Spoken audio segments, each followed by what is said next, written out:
مشاهدينا على الاطلاع بكل التفاصيل. نعم، اهلا ومرحبا بكم من هنا ملعب الشيحانيه، لكن صراحه هناك احاديث كبيره جدا هنا. كريستيانو رونالدو كان اخر لاعب نزل الى ارض الملعب. تحدثت مع الاعلاميين البرتغاليين، هناك استياء كبير على مستوى الجماهير وعلى مستوى ايضا الكادر الفني المنتخب البرتغالي من كريستيانو رونالدو. على مستوى الجماهير اجرت احدى الصحف واسعه الانتشار هناك تصويت هل تؤيد ابقاء رونالدو في تشكيله المونديال. قالوا 70% قال منهم لا، و30% فقط أيد بقاء رونالدو. على مستوى الكادر الفني تحدث المدرب سانتوس بأنه مستاء من تصرفات كريستيانو رونالدو، لأن كريستيانو رونالدو خرج غاضبا المباراة التي أجراها أمام منتخب كوريا الجنوبية، وكان هذا تصرف غير مقبول من قبل المدرب والكادر الفني، بالإضافة للمشاكل الأخرى على سبيل المثال مشكلة الهدف مع فرنانديز.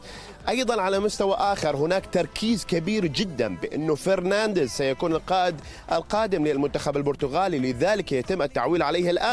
سجل هدفين، هو أفضل صانع ألعاب حتى الآن في المنتخب البرتغالي، لذلك يرى الجميع بأنه ربما فرنانديز سيكون المنقذ غدا في المباراة التي سيلعبها غدا المنتخب البرتغالي أمام سويسرا. هذا كل شيء. مشاهدينا نعود إليكم إلى الاستوديو.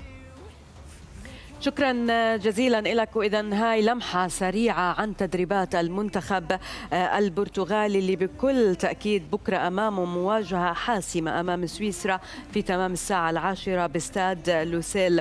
إذا نعود إحنا لأجواءنا من أجواء ملعب الشيحانية، ومثل ما أنتم شايفين أمامكم تدريبات المنتخب البرتغالي. نحن نعود لأجواء